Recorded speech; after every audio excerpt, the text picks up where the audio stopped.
It's not difficult to see why every gardener should grow cosmos. I mean, look at it, really beautiful range of colours. This whole effect can be had from just one packet of seeds sown at the beginning of the growing season to give these half-hardy annuals enough chance to get some height and stature and then keep pumping out those flowers all summer long. Now, for something that is so beautiful, the other good thing about them is that they're so easy to grow. They'll grow on an open, free draining soil as well as a heavy soil, and they've got no problem with alkaline or acid soil conditions. You can also grow them in pots and containers, choose some of the dwarf varieties, the more compact forms, and they'll keep pumping out the flowers on your patio all summer through. And the other thing about them is that they will love full sun or part shade. Now, part shade means that they get sun for part of the day, either the morning or the afternoon. There couldn't be anything else that you'd want to grow, let's face it. Now, of course, you don't have to sow from seed yourself at home. You can buy pre-grown trays of plants or pots of plants of these summer annual forms of cosmos, or you could also buy the perennial forms of cosmos. This is the chocolate cosmos, and this is quite a good potful. This has got a tuberous root, rather like a dahlia growing in here, and this will come back year after year. So this is a tender perennial form that's really great. So I would pot this sized plant into this sort of size container. Don't go into too big a pot because you'll find that the roots will rush to the edge of the pot and they won't root fully into the compost to make best use of it.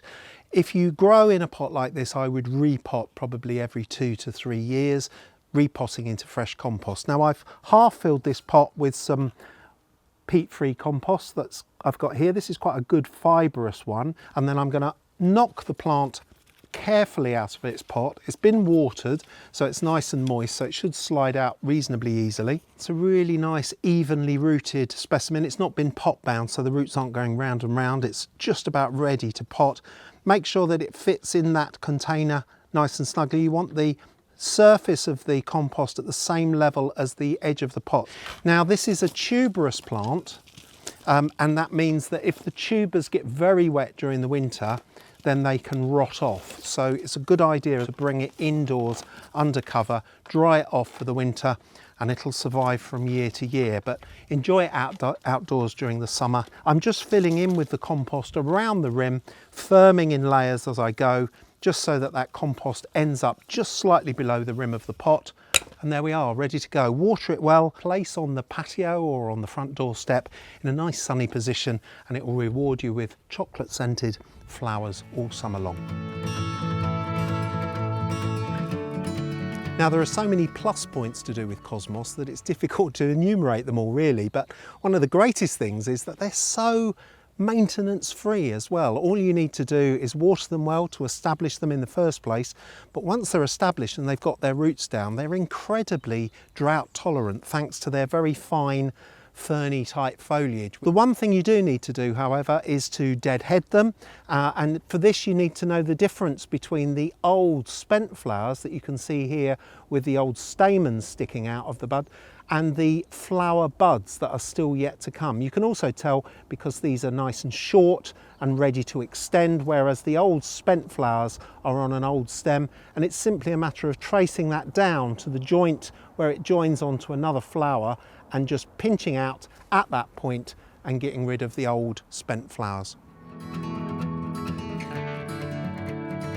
This Cosmos atrasanguineus is a tender perennial, and that means that you can start it into growth early in the spring and then take some early cuttings from it, softwood cuttings, which you take from right down at the base of the plant, so they're called basal cuttings. But when it's in full growth, you can find some unflowered shoots like this one over here, which will tear off the main plant and can be used as cuttings in their own right. So you can see down at the base here, it's got the remains of the node down at the bottom, which we can just trim up with a sharp craft knife. We can also take out these side shoots here because they're very soft and will wilt very readily. And then any small undeveloped flower buds, we can just pinch those out as well, because they will tend to suppress the rooting of the plant as well. And then just go through and take out the end of the lobes of the remaining leaves. And it might look a bit drastic, but there's still enough green area on that leaf and on the stem that will make food for the cutting and help it develop. You can then pop it into a pot of compost, and this is a compost mixture that I've made up using peat-free compost and perlite, 50-50 mixture by volume, and then poke the cutting in around the edge of the pot, and you could repeat with two more cuttings into this pot. Make sure that the leaves don't touch one another. Gently tap the pot to settle that around the base of the cuttings. Water that well just to really saturate that compost, and then put that on a kitchen windowsill somewhere bright and light where it will root in about 4 to 6 weeks, and then you'll have another chocolate cosmos plant.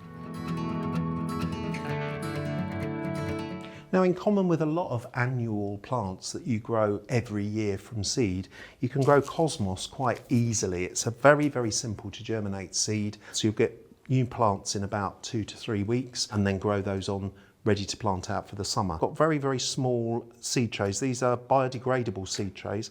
I'm going to overfill, and I've mixed this up using a bag of peat-free compost and some perlite. Now, perlite is a volcanic material that is great for mixing into peat-free compost because it adds free drainage and air, which is what a lot of peat-free composts lack.